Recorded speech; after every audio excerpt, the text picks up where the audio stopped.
Welcome to English Baba channel. Class 9 science exploration book से chapter number 7 है work energy and simple machine. आज हम करेंगे इसके एनसीईआरटी सॉल्यूशन और क्वेश्चन आंसर। जल्दी से वीडियो को लाइक कर दो। आई होप चिल्ड्रन आपने वीडियो को लाइक कर दिया है और अभी तक चैनल को सब्सक्राइब नहीं किया तो सब्सक्राइब कर दो सो दैट आपको हमारे सारे अपडेट्स मिलते रहें। चिल्ड्रन जो फर्स्ट क्वेश्चन है वो है ट्रू फॉल्स की फॉर्म में, एक एक करके करेंगे। क्वेश्चन नंबर 1 देखिए क्या पूछ रहा है। Work is said to be done when a force is applied, even if the object does not move. Question ये कह रहा है अगर आप किसी ऑब्जेक्ट पे फोर्स लगा रहे हो और वो ऑब्जेक्ट मूव नहीं कर रहा, अपनी जगह से नहीं हिल रहा, फिर भी हम ये कह सकते हैं कि वर्क हो गया है? नहीं, ये स्टेटमेंट पूरी तरह से फॉल्स है। क्यों?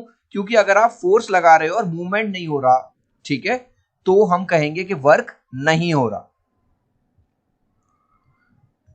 Lifting a bucket vertically upwards result in positive work done. ये कह रहा है अगर आप एक बाल्टी को ऊपर की तरफ उठा रहे हो फोर्स से, ठीक है, तो आपने ऊपर की तरफ फोर्स लगाया और बाल्टी का जो मूवमेंट है वो भी ऊपर हो गया, तो ये पॉजिटिव वर्क है, बिल्कुल पॉजिटिव वर्क है, क्योंकि फोर्स का डायरेक्शन और जो मूवमेंट का डायरेक्शन है वो दोनों सेम है, इसलिए पॉजिटिव है, बिल्कुल सही है, ट्रू है। The SI unit for both work and energy is joule. ये तो बच्चा भी बता देगा, ट्रू है।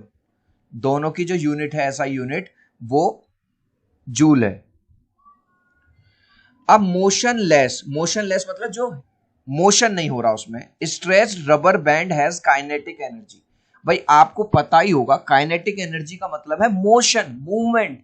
जब मोशन उसमें हो ही नहीं रहा तो काइनेटिक एनर्जी कहां से आएगी? नहीं आएगी। और ये कह रहा है काइनेटिक एनर्जी है, तो ये आपका हो गया false.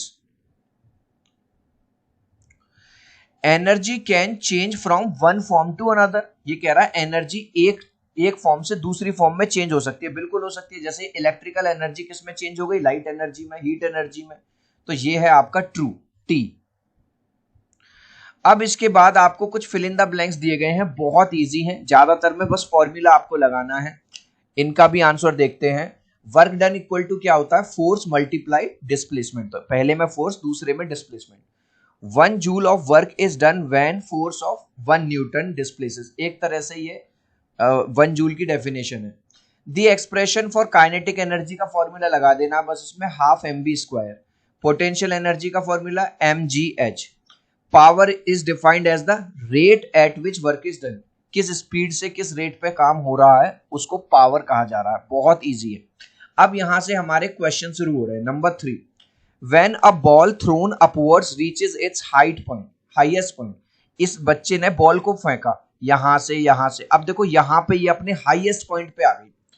Tick which of the following statements are correct. इनमें से कौन से स्टेटमेंट करेक्ट है? The force acting on the ball is 0। अब हाईएस्ट पॉइंट पे क्या इस पे कोई फोर्स नहीं लग रहा? लग तो रहा है भाई, ग्रेविटेशनल फोर्स की वजह से नीचे आएगी ना, तो ये तो हमारा गलत हो गया। The acceleration of the ball is 0। ये कह रहा है एक्सीलरेशन इसमें 0 है। अरे भाई जब बॉल नीचे आ रही है तो किसी स्पीड से आ रही होगी, कुछ की कोई वेलोसिटी होगी, तो ये भी हमारा 0 खत्म हो गया, खराब। अब ये कह रहा है इट्स काइनेटिक एनर्जी 0। जब वो अपने हाईएस्ट पॉइंट पर पहुंची तो 1 सेकंड के लिए या 1 सेकंड से कम टाइम के लिए, बहुत कम टाइम के लिए वो स्टॉप हुई थी, रुकी थी। तो वहां पे वो जब स्टॉप वाली पोजीशन में थी, जब उसमें मोशन नहीं हो रहा था, तो अगर हम देखें तो काइनेटिक एनर्जी वहां 0 होगी। तो बिल्कुल सही बात है, थर्ड ऑप्शन हमारा सही है। It's potential energy is maximum. Potential energy में mgh, तो यहां पे h है हाइट, तो यहां सबसे ज्यादा हाइट है, तो यहां पे पोटेंशियल एनर्जी भी हाईएस्ट होगी, तो ये वाला पॉइंट भी सही है। देख रहे हो, पोटेंशियल एनर्जी जहां मैक्सिमम है वहां काइनेटिक एनर्जी हमारी 0 है, याद रखना ये वाली बात। चलिए, दोनों सही थे। For each of the following situation identify the energy transformation आपको बतानी है। अ ट्रक मूविंग अप हिल। एक ट्रक है ऊपर हिल पे ऐसे चढ़ रहा है, तो यानी कि जो केमिकल एनर्जी है वो किस में कन्वर्ट हो रही है? काइनेटिक एनर्जी में कन्वर्ट हो रही है और ग्रेविटेशनल पोटेंशियल एनर्जी में। अनवाइंडिंग ऑफ अ वॉच, इनको एक एक करके करेंगे, मैंने बहुत अच्छे से एक्सप्लेन किया, बस आपको आंसर में इमेज नहीं बनानी, बस ये है। जैसे जो ट्रक है जो ऊपर चढ़ रहा है उसमें केमिकल एनर्जी कन्वर्ट हो गई काइनेटिक एनर्जी और ग्रेविटेशनल पोटेंशियल एनर्जी में। Unwinding of a watch spring, जब वॉच स्प्रिंग को अनवाइंड किया तो पोटेंशियल एनर्जी किस में कन्वर्ट हो गई, काइनेटिक एनर्जी में। फोटोसिंथेसिस की अगर हम बात करें तो लाइट एनर्जी किस में कन्वर्ट हो गई, केमिकल एनर्जी में। Water flowing from a dam, से पानी गिर रहा है तो पोटेंशियल एनर्जी किस में कन्वर्ट हो गई, काइनेटिक एनर्जी में। Burning of a match stick, आपने माचिस जलाई, केमिकल एनर्जी कन्वर्ट हो गई हीट एनर्जी में और लाइट एनर्जी में। आपने कोई पटाखा चलाया, क्रैकर चलाया, केमिकल एनर्जी कन्वर्ट हो गई हीट एनर्जी, लाइट एनर्जी और साउंड एनर्जी में। नेक्स्ट, आपने माइक में बोला तो जो साउंड एनर्जी है वो इलेक्ट्रिकल एनर्जी में कन्वर्ट हो गई। बस आपको ये लिखना है नीचे वाला, ये क्वेश्चन है, ये आंसर है। ग्लोइंग इलेक्ट्रिक बल्ब, जब बल्ब जला तो इलेक्ट्रिक एनर्जी किस में कन्वर्ट हो गई, लाइट एनर्जी में और हीट एनर्जी में। सोलर पैनल है तो लाइट एनर्जी किस में कन्वर्ट हो गई, इलेक्ट्रिकल एनर्जी में। Question number 5, a student is slowly lifted straight up in an elevator. Elevator कुछ नहीं है, लिफ्ट को बोलते हैं हम elevator. From the ground level to the top floor of a building, ठीक है। एक बच्चा यहां से नीचे से बिल्कुल टॉप फ्लोर तक किससे जाता है, लिफ्ट से जाता है, ठीक है भाई साहब। Later the same students climbs the staircase all the way to the top, लेकिन अगली बार वो नीचे से लेके ऊपर तक जाता है, लेकिन इस बार क्या लेता है, सीढ़ियां लेता है, वो सीढ़ियां चढ़ते हुए जाता है, ठीक है जी। Given that the height of the building is 72.5 metre.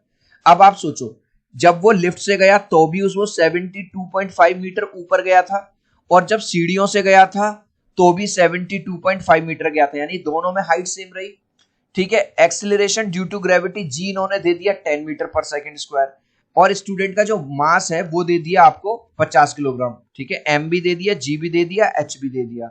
अब देखो क्वेश्चन हमसे क्या पूछ रहा है, क्वेश्चन पूछ रहा है find the gain in potential energy if the student is lifted straight up to the top. अब ये पूछ रहा है जब वो पोटेंशियल एनर्जी में कितना गेन आया जब वो लिफ्ट से गया था, तो लिफ्ट से गया था तो एम जी एच लगा दो, ठीक है। और इसी के जो नेक्स्ट क्वेश्चन है, जब वो स्टेयर से गया था तब पोटेंशियल एनर्जी। जो बच्चा थोड़ा भी दिमाग लगा रहा है, दोनों ही केस में potential energy M G H होगी। बच्चे का मास, भाई ऐसा तो नहीं है कि जब वो लिफ्ट में चढ़ा तो उसका वजन 50 किलो था और जब सीढ़ियों से गया तो वो कम हो गया वजन। हाइट उसने कह दी दोनों की बराबर है, यहां से चाहे इससे जाए चाहे इससे जाए, जी उसने दिया ही है, तो दोनों ही केस में। अब आप यहां पे ध्यान से समझना, gain in the potential energy when lifted in the elevator, जब वो उससे गया आपने बस फॉर्मूला लगाया एम जी एच, मास है 50, 10 दिया है जी और 72.5 हाइट है, ये आ गया आपका 36,250 जूल। अब पूछ रहा है find the gain in potential energy when the student climb the stairs to the same top. जब वो सीढ़ियों से जा रहा है फिर से वही फॉर्मूला लगाओ M G H 50 minute, same दोनों से जाएगा, पोटेंशियल एनर्जी में जो गेन है वो दोनों में सेम रहेगा। What do you conclude about the dependence of potential energy? इससे हमें यह पता चल गया कि ये मैटर नहीं करता कि भाई वो लिफ्ट से जाए या सीढ़ियों से जाए, मैटर बस ये करता है कि इनिशियल पॉइंट से और जो फाइनल पॉइंट का जो डिस्प्लेसमेंट है, जो हाइट है, वो मैटर करता है, और हाइट दोनों में बराबर थी।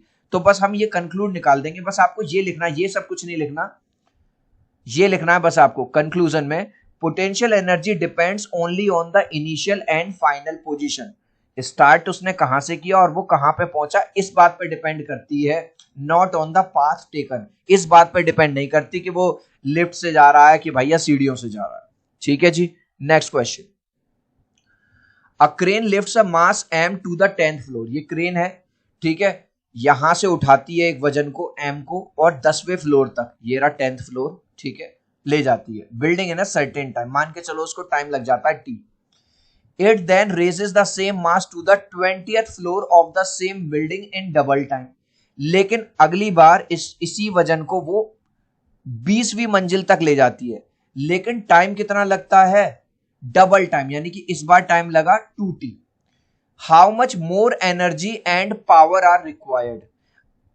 अब इसको कितनी और ज्यादा एनर्जी की जरूरत पड़ी, यानी कि बहुत सिंपल है, पहले हम पहले वाले का निकाल लें mgh और दूसरे में दूसरे वाले का निकाल लें mgh, फिर जो डिफरेंस आएगा दोनों में से, हाई में से इसको माइनस कर देंगे, क्योंकि ये पूछ रहा है मोर एनर्जी। भाई अगर मैं सिंप्लीफाई करूं, एक बच्चे के आए 5 नंबर, एक बच्चे के आए 10 नंबर, वो पूछ रहा है दूसरे वाले के कितने ज्यादा आए, तो 10 में से -5 कर दूंगा, 5 ज्यादा आए। सेम हम इस वाले केस में करेंगे। समझ में आ गया?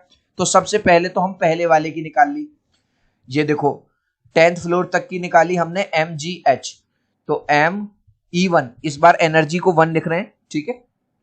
mgh, तो यहां पे क्योंकि उन्होंने m की वैल्यू m दी है, g की वैल्यू g, ठीक है, तो 10 mgh आ गया। अब यहां पे E2 निकालेंगे mgh से, तो m और g तो सेम है लेकिन हाइट बढ़ गई थी, ठीक है, h बढ़ गई, तो इस बार 20 mgh आ गया। ये समझ में आ गया? इधर आ गया 10, इधर आ गया 20। अब मोर एनर्जी, वो पूछ रहा था कितनी एनर्जी और लगी होगी, तो E2 में से E1 माइनस कर दिया, 20 mgh में से 10 mgh आपने माइनस किया, तो आंसर आ गया आपका 10 mgh। अब इसी के अंदर जो नेक्स्ट पार्ट में जो क्वेश्चन पूछ रहा है, वो पूछ रहा है हाउ एनर्जी तो हमने बता दी, पावर कितनी जरूरत पड़ेगी। तो पावर का फॉर्मूला क्या होता है? Power equal to energy upon time. तो पहले वाले की एनर्जी निकालो E1 अपॉन टी, दूसरे वाले की होगी E2 अपॉन टी। E1 की वैल्यू अभी हमने क्या निकाली थी? 10 mgh अपॉन टी, और दूसरे वाले की वैल्यू क्या आई? 20 mgh अपॉन 2t। अब यहाँ 2t कैसे आ गया? क्योंकि याद करो दूसरे वाले में हमें टाइम डबल लगा था, 2 से 2 कैंसिल हो गया। तो अब आप देखो जो P2 में पावर आई वो भी 10 mgh अपॉन टी आई, और P1 में जो पावर आई वो भी 10 mgh अपॉन टी आई। इसका मतलब क्या है? ठीक है, पावर जो है दोनों ही केस में बराबर रही है, तो आंसर लिखेंगे so no more power is required. Power required in both cases same, दोनों में ही, इसमें भी 10 mgh अपॉन टी की जरूरत पड़ी थी और इसमें भी। हाँ, एनर्जी का डिफरेंस था दोनों में, लेकिन पावर दोनों में सेम थी। क्वेश्चन नंबर 7 है which factors determine the energy required to raise flag from the ground to the top of a tall flag pole using a pulley। इस इमेज को देखिए, हमको एक फ्लैग झंडा लगाना है पुली का यूज करते हुए काफी ऊंचाई पे। तो ये पूछ रहा है कौन कौन से जो फैक्टर्स हैं वो डिटरमिन करेंगे कि एनर्जी कितनी। भाई आप पढ़ते ही आ रहे हो कि हमें जो पोटेंशियल एनर्जी है यानी कि mgh, यानी कि झंडे का मास कितना है, वहां जहां पे लगाया जा रहा है ग्रेविटी कितनी है, और उसकी हाइट क्या है, ये 3 फैक्टर हैं जो डिटरमिन करेंगे एनर्जी को बताने में। तो पहले का आंसर तो बस आप इतनी चीज लिख देंगे, इसमें क्या लिख देंगे? Factors that determine the energy required, m यानी कि मास क्या है फ्लैग का, ग्रेविटेशनल एक्सीलरेशन क्या है, g क्या है, और h क्या है, क्योंकि एनर्जी रिक्वायर्ड mgh। ठीक है, इतनी बात क्लियर है।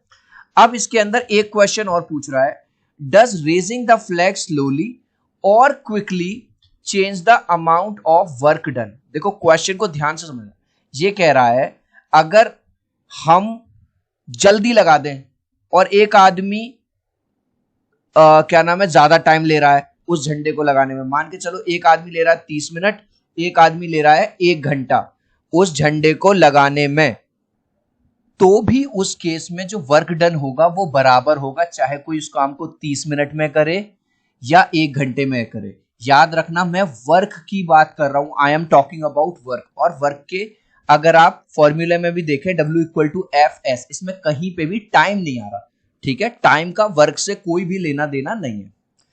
If the speed at which the flag is raised is doubled, यानी कि अगर मान के चलो इसकी जो स्पीड है वो डबल हो जाए। डबल का मतलब है जैसे अगर पहले एक काम 1 घंटे में हो रहा था, अब अगर वो 30 मिनट में हो जाए, या अगर पहले 30 मिनट में हो रहा था तो अब अगर 15 मिनट में हो जाए। Does the power requirement change. देखो हमने ये तो बता दिया वर्क तो चेंज नहीं होता, क्या पावर चेंज होती है? तो पावर का एक फॉर्मूला होता है P equal to W upon T. पहले तो हमने यहां पे लिख दिया no the work done remains the same because the flag is lifted to the same height, क्योंकि जो हाइट है वो सेम है। ठीक है, अब हम बात करेंगे पावर पे क्या असर पड़ेगा। देखो P इक्वल टू होता है W अपॉन टी, तो पहले केस में हमने माना P1 equal to W upon T. ध्यान रखना, इस चीज को ध्यान से समझो, ठीक है। अब P2 क्या होगा? W upon T by 2। किस किस को ये समझ में आ गया कि सर T की जगह T बाई 2 क्यों लग दिया? क्योंकि दूसरे केस में वो ये कह रहा है स्पीड अगर डबल हो जाए, यानी कि पहले अगर 1 घंटा लग रहा था तो अब आधा घंटा लग रहा है, तो यानी कि आधा हो गया ना टाइम। तो ये जो 2 है ऊपर चला जाएगा, तो P2 इक्वल टू हो गया 2W/T, जो कि पुराने वाले का W/T का क्या है, डबल है। तो इस चीज से हमें समझ में आ गया कि वर्क तो सेम रहता है, लेकिन अगर स्पीड डबल हो गई है तो पावर भी क्या हो गई, डबल हो गई। क्या ये वाली बात आपको क्लियर हुई? नेक्स्ट क्वेश्चन देखेंगे हम। A man of mass 60 kg rides A scooter of mass 100 kg। एक आदमी है जिसका खुद का वजन है 60 किलो और उसका स्कूटर का वजन है 100 किलो, ठीक है। He accelerates the scooter to a velocity v velocity से वो चलाता है। The next day his son with a mass of 40 kg joins him as a passenger. लेकिन अगले दिन सारी चीजें सेम रहती हैं, स्कूटर वही 100 किलो का है, आदमी वही 60 किलो का है, लेकिन अगले दिन उसका बेटा और बैठ जाता है जिसमें 40 किलो वजन है, ठीक है। If the scooter reaches the same speed on the both days, यानी कि यहां पे भी वेलोसिटी v है और यहां पे भी वेलोसिटी v है, स्पीड दोनों की सेम रही है। What is the ratio of the fuel of the tank used on the 2 days. इस दिन कितना जो फ्यूल है, जो पेट्रोल है या डीजल है, जो इस दिन यूज हुआ और जो इस दिन यूज हुआ, उनका रेशियो क्या होगा। तो रेशियो क्या होगा, इस दिन इसकी एनर्जी निकाल लो हाफ एम वी स्क्वायर से, और नेक्स्ट डे निकाल लो हाफ एम वी स्क्वायर से। अगर आप ध्यान दे रहे हो, दोनों ही दिन उसकी जो वेलोसिटी है वो तो बराबर है, यहां पर भी और यहां पर भी, बस मास में चेंज आया। तो अगर आप थोड़ा सा दिमाग लगाओ, डे 1 की अगर हम बात करें, डे 1 में केवल उसका आदमी था और स्कूटर था, यानी कि 160 kg टोटल मास था। लेकिन डे 2 में आदमी है 60 किलो का, बेटा है 40 किलो का और स्कूटर है, तो टोटल आ गया 2। आप चाहो तो अलग अलग निकाल लो डे 1 का हाफ एम वी स्क्वायर से। डे 1 में एम की जगह आप क्या लिख देंगे, 160 लिख देंगे, और डे 2 में आप एम की जगह क्या लिख देंगे, 200 लिख देंगे। वी को हम एज इट इज रखेंगे, या तो, और या फिर आप इस तरह से, काइनेटिक एनर्जी क्या होती है, K equal to half M V square, since the speed V is same on both the days, क्योंकि V तो जो है वो सेम ही रही है, तो अगर V को इधर भी कंसीडर ना करें इधर भी कंसीडर ना करें, तो हाफ एम बचा हमारे पास। तो यहां पे आ गया 160, यहां पे आ गया 200। क्लियर हो रही है बात? तो फ्यूल रेशियो कितना आ गया, 160:200, और इसको जब आप सॉल्व करेंगे तो ये आ जाएगा 4:5। इसका मतलब ये है कि अगर पहले दिन 4 लीटर तेल लगेगा तो दूसरे दिन उसी डिस्टेंस के लिए 5 लीटर तेल लगेगा। जिस बच्चे को ये थोड़ा शॉर्टकट लग रहा हो, वो बच्चा इस तरह से निकाल सकता है। डे 1 पे वो बच्चा क्या करेगा, हाफ एम वी स्क्वायर लिख देगा, हाफ का एज इट इज रखेगा, एम कितना था 160 था, और V square as it is रख देगा, ठीक है जी। जब आप ये करेंगे तो ये आ जाएगा 80 वी स्क्वायर पहले दिन का। ऐसे ही दूसरे दिन का निकाल लेना, हाफ एम की जगह इस बार आप पहले 160 लिखा था, अब लिख देंगे आप 200, और यहां पे आप निकाल देंगे वी स्क्वायर, ठीक है। 2 से ये आ जाएगा तो ये आ जाएगा 100 वी स्क्वायर। पहले दिन आया आपका 80 और दूसरे दिन आया आपका 100, वी स्क्वायर से वी स्क्वायर हो जाएगा। तो 80 और 100 को अगर आप सॉल्व करेंगे तो भी ये क्या आ जाएगा, 4:5। तो आपका जैसे मन करे वैसे आप कर लेना, जो रेशियो है वो 4:5 ही आएगा। नेक्स्ट क्वेश्चन देखेंगे अब। ऑन अ सीसॉ चिल्ड्रन, इस तरह का झूला होता है, आपने बचपन में झूला होगा। With sliding seats, a child is sitting on one side, एक तरफ तो एक छोटा बच्चा बैठा है, and an adult on the other side, दूसरी तरफ एक बड़ा आदमी बैठा है। The adult weighs twice that of the child, यानी कि अगर इसका वजन 40 है तो इस आदमी का वजन 80 है, अगर इसका m है तो इसका 2m है, ठीक है। ये कह रहा है, मैं नहीं कह रहा। The seesaw how ever is balance, इधर हल्का बच्चा बैठा हुआ है, इधर भारी आदमी बैठा हुआ है, लेकिन जो सीसॉ है वो बिल्कुल बैलेंस्ड है। Draw a figure which depicts this situation showing the distance from the fulcrum where the child, आपको बस एक फिगर बनाना है, ठीक है, बीच में फल्क्रम दिखाना है, बस आपको ये बताना है कि डिस्टेंस क्या होगी।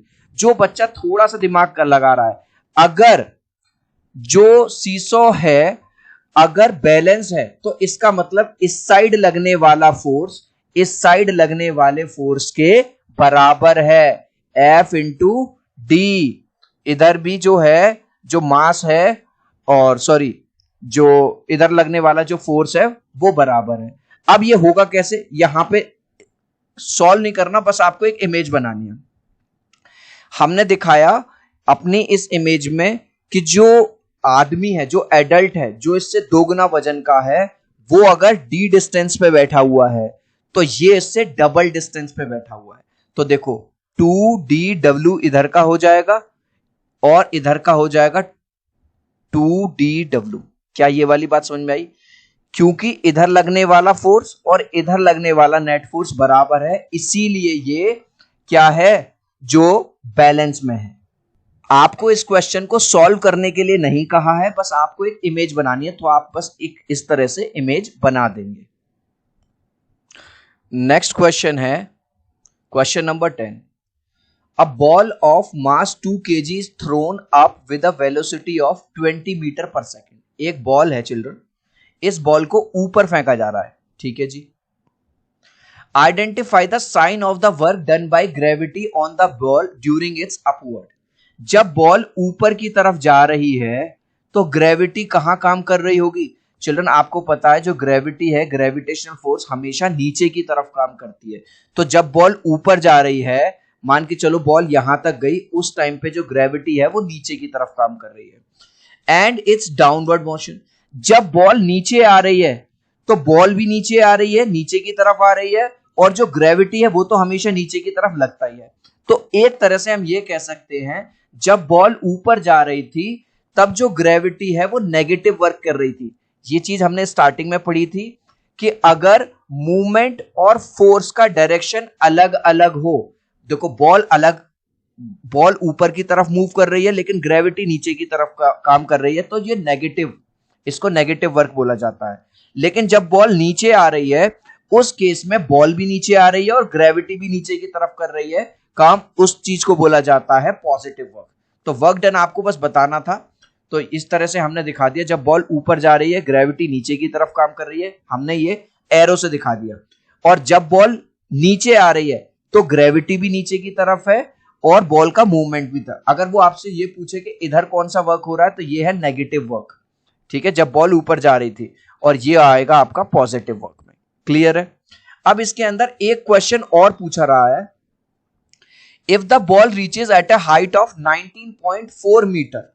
ये कह रहा है कि ये जो बॉल है यहां से लेके यहां तक पहुंचती है और ये हाइट है 19.4 metre. How much work was done by air resistance. Air resistance ने कितना काम किया है, ठीक है। अज्यूम जो जी है वो, अब आप देख लो, हम यहां की एनर्जी निकाल लेते हैं, यहां की एनर्जी निकाल लेते हैं, जो डिफरेंस होगा हमें पता चल जाएगा। तो सबसे पहले हम ये माना, ठीक है, जो बॉल है हमने यहां से फेंकी और 19.4 मीटर गई थी वो, ठीक है। तो सबसे पहले हम यहां की एनर्जी निकाल लेते हैं ग्राउंड पे। ग्राउंड पे कितना होगा? मैकेनिकल एनर्जी किसके बराबर होती है? Kinetic energy plus potential energy. अब जब वो ग्राउंड पर है बॉल, तो ये बताओ जब वो जमीन पर ही है तो हाइट कितनी हो जाएगी? 0 यहां पे। तो यानी कि जो mgh है, पोटेंशियल h अगर मैं 0 लिखूंगा तो ये तो पूरा का पूरा 0 ही हो जाएगा। ये वाली बात समझ में आ गई? इसका मतलब जो मैकेनिकल एनर्जी होगी ग्राउंड पे वो हाफ mv² के बराबर होगी। हाफ बॉल कितने किलो की है? 2 kg की। 2 की जगह 2 लिख दिया, और v² की जगह हमने क्या लिखा? वेलोसिटी हमें कितनी दे रखी है? 20 मीटर पर सेकेंड, ठीक है, ये रहा। तो जब हमने निकाला तो ग्राउंड की एनर्जी निकल के आ गई 400 जूल, 400 जूल। अब निकाल रहे हैं हम एनर्जी कहां की? भैया टॉप कहां पे पहुंच गई? 19.4। फिर से मैकेनिकल एनर्जी किसके बराबर होता है? Kinetic energy plus potential energy. अब यहां पे देखो, जब वो एक हाइट पे गई होगी तो एक मोमेंट के लिए वो रुक गई होगी ना, एक मोमेंट के लिए जब वो अपनी हाईएस्ट हाइट पे पहुंची है, तो यानी कि वेलोसिटी वहां पे 0 होगी। तो इस बार काइनेटिक एनर्जी 0 हो जाएगी, mgh काम करेगा, ठीक है, ये चीज। तो m क्या है? 2, g उन्होंने कहा है 10, और हाइट क्या है? h 19.4। तो ये आ गया हमारा 388 जूल। तो यानी कि 400 जूल की पावर यहां थी और यहां थी हमारी पावर 388 जूल। तो एयर रेजिस्टेंस ने कितना काम किया? माइनस कर दीजिए, work done by air resistance 400 minus 388 आ गया 12 जूल। इस तरह से हम इस क्वेश्चन को करेंगे। नेक्स्ट क्वेश्चन करेंगे, अ 10 kilogram block is moving on horizontal floor. एक 10 किलोग्राम का फ्लोर है, सॉरी ब्लॉक है, जो कि हॉरिजॉन्टल यानी इस तरह से मूव कर रहा है विद नेग्लिजिबल फ्रिक्शन, फ्रिक्शन नहीं लग रहा मान के चलो, वो कह रहा है as shown in the figure, जैसा कि इस फिगर में दिख रहा है। A variable force is applied on the block in its direction of motion.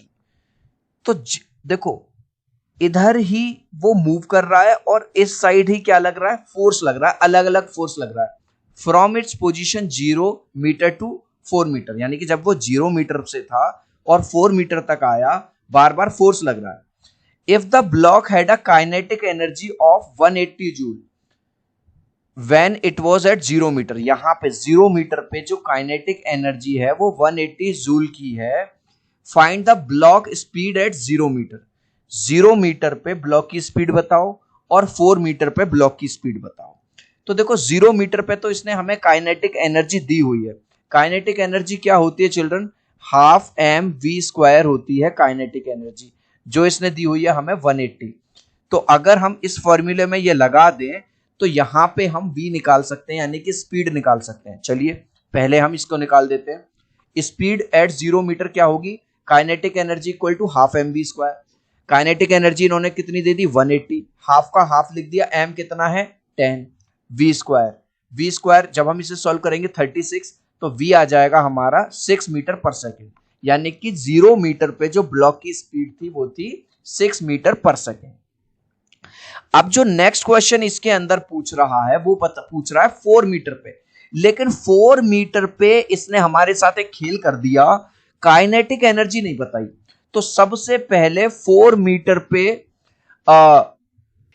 इसकी स्पीड निकालने के लिए आपको काइनेटिक एनर्जी निकालनी पड़ेगी। काइनेटिक एनर्जी के लिए हम क्या कर सकते हैं कि ये जो ग्राफ इन्होंने दिया है इसका एरिया निकाल लें, ठीक है। अगर हम जानते हैं W equal to F S से जो वर्क डन है वो होता है एरिया अंडर द ग्राफ। तो इसमें देखो एक ट्राइंगल ये रहा, एक ट्राइंगल ये रहा और बीच में ये आ गया रेक्टेंगल। क्या आपको, अगर हम इसका एरिया निकाल लें तो हमें यहां से इसकी काइनेटिक एनर्जी निकल जाएगी। तो चलिए पहले हम इसकी एरिया निकालते हैं। Work done equal to area under force into displacement, ठीक है। तो सबसे पहले हम इसका निकाल रहे हैं, इस वाले का। तो इस वाले में अगर हम देखें 0 टू 1 मीटर में ट्राइंगल का फॉर्मूला आपको पता होगा, 1/2, बेस कितना है 0 से लेके 1, ठीक है, और ये कितना है 50, तो ये हमारा आ गया 25 जूल। अब हम बात करेंगे इसकी, तो यहां से देखो इस रेक्टेंगल में यहां 3 है यहां 1 है, तो इसका मतलब ये जो डिस्टेंस है ये कितनी होगी 3 - 1 2 ये हो गई और 50 ये हो गई। तो 2 × 50 किया, L × B होता है, ठीक है। तो ये आ गया हमारा 100 जूल। और अब हम निकालेंगे इसका सेम 1/2, ये बेस है हमारा 1 और ये है 50, ये है। जब हम इन तीनों को ऐड किया तो हमारा 150 जूल आ गए। एक बात क्लियर है, तो यानी कि 0 की अभी हमें इसने ऑलरेडी दे रखी है और 4 की हमें पता चल गई। तो अब टोटल फाइनल काइनेटिक एनर्जी आएगी, initial kinetic energy plus work. तो इनिशियल कितनी थी हमारे पास, याद करो 180 थी उसने दी हुई है और 150 हमें यहां है, तो ये मिल गया हमें 330 जूल। तो ये हमने काइनेटिक एनर्जी निकाल ली 4 मीटर पे। अब हमें स्पीड निकालनी है, अब वो बहुत आसान है। अब हम क्या करेंगे, हाफ mv स्क्वायर वाला फॉर्मूला लगा देंगे सेम और निकाल लेंगे। तो अब हमने लिखाया स्पीड एट 4 मीटर, ठीक है। तो काइनेटिक एनर्जी कितनी है 330, ठीक है। 180 प्लस 150 को ऐड कर दिया, हाफ m कितना है 10, v स्क्वायर हमें निकालना है, तो v स्क्वायर आ गया 66, यानी कि v इक्वल टू होगा √66। इसको हम सॉल्व करेंगे तो 8.12 मीटर पर सेकेंड। अब इसके अंदर एक और क्वेश्चन इसने पूछा है, does the block have negative acceleration in any portion.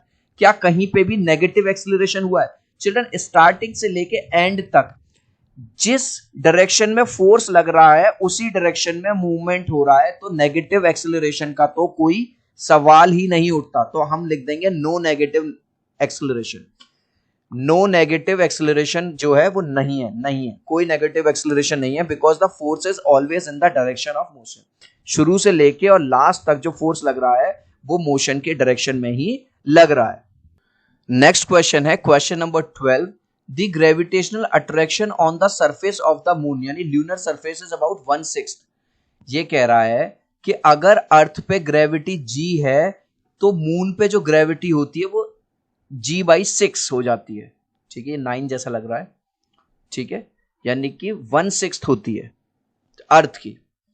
N astronaut can throw a ball up to height of 8 metre from the surface of earth. एक एस्ट्रोनॉट है, जब वो जमीन पे होता है, अर्थ पे होता है, तो वो बॉल को कितनी दूर तक फेंक सकता है? नीचे से लेके यहां तक फेंकता है और 8 मीटर तक बॉल को फेंक देता है।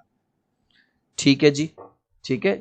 लेकिन जब जी होती है, how far up will the ball thrown with the same upward velocity travel from the surface of the moon. अगर इसी वेलोसिटी से वो एस्ट्रोनॉट मून पे फेंके बॉल को, तो बॉल जो है कितनी हाइट तक चली जाएगी? इस क्वेश्चन में आपको कुछ नहीं करना, सबसे पहले यहां पे वेलोसिटी निकाल लो कि इनिशियल वेलोसिटी क्या थी। जब आप इनिशियल वेलोसिटी यू निकाल लोगे उसको इधर फॉर्मूले में रख देंगे। चलिए कैसे करेंगे। सबसे पहले हमने ये डायग्रामेटिक रिप्रेजेंटेशन बना लिया कि भैया जब बॉल फेंकी उसने अर्थ पे तो वो 8 मीटर तक जा रही है। ठीक है, v² minus u² equal to 2gh, ये आपको पता ही है फॉर्मूला। अब इसमें याद रखना जो g है वो हमेशा नीचे की तरफ काम करता है, ग्रेविटी। तो ये जो g है, सॉरी यहां में लगाना, माइनस में लेंगे हम इसको। ठीक है, तो v², अब ये जो यहां जो माइनस था और ये जो माइनस है ये कैंसिल हो जाएगा दोनों। ठीक है, अब यहां जो हाईएस्ट पॉइंट पे जो वेलोसिटी रहेगी, फाइनल वेलोसिटी, वो 0 रहेगी, क्योंकि एक मोमेंट के लिए ऐसा आया होगा जब वो ऑब्जेक्ट जिसको फेंका गया वो रुक गया होगा। तो v 0 हो गया, u हम निकाल ही रहे हैं, u² इक्वल टू 2, g का हमने g रखा और h कितना था? 8 मीटर। तो यानी कि u² आ गया हमारा 16g। क्या ये वाली बात क्लियर है? अब हमसे वो पूछ रहा है मून पर, तो मून के लिए भी सेम आप फॉर्मूला लगाइए, v² minus u² equal to 2gh। अब बच्चों को लग रहा होगा ये g के नीचे m क्या है, क्योंकि यहां मून के लिए इसलिए हमने लिख लिया है। अगर आप नहीं भी लिखोगे तो भी समझ जाएगा टीचर, क्योंकि आपने ऑलरेडी मून लिख दिया। तो फिर से वेलोसिटी हाईएस्ट पॉइंट पे एक मोमेंट के लिए जब ऑब्जेक्ट रुका होगा तो 0 हो गई। u² अभी हमने निकाला, u² की वैल्यू हो गई 16g। ठीक है, और ये वाला जो माइनस है ये प्लस कैसे हुआ? ठीक है, यहां से माइनस, क्योंकि ये जो ग्रेविटी है जो अभी मैंने बताया था नीचे की तरफ लगती है, ये उससे हुआ है, माइनस माइनस दोनों तरफ। इधर भी आप माइनस लगा लेना, यहां पे भी माइनस। ठीक है, तो u² की जगह आपने रख दिया 16g इक्वल टू, ठीक है, अब यहां जो 2 था उसने इसको काट दिया, 3 आ गया, g/3 h। ठीक है, अब जब आप इसको सॉल्व करेंगे तो h आ गया हमारा 48 मीटर। तो क्वेश्चन हमसे यही पूछा गया था कि अगर वही एस्ट्रोनॉट जो यहाँ पे 8 मीटर फेंक पा रहा है वो मून पे कितना फेंक पाएगा?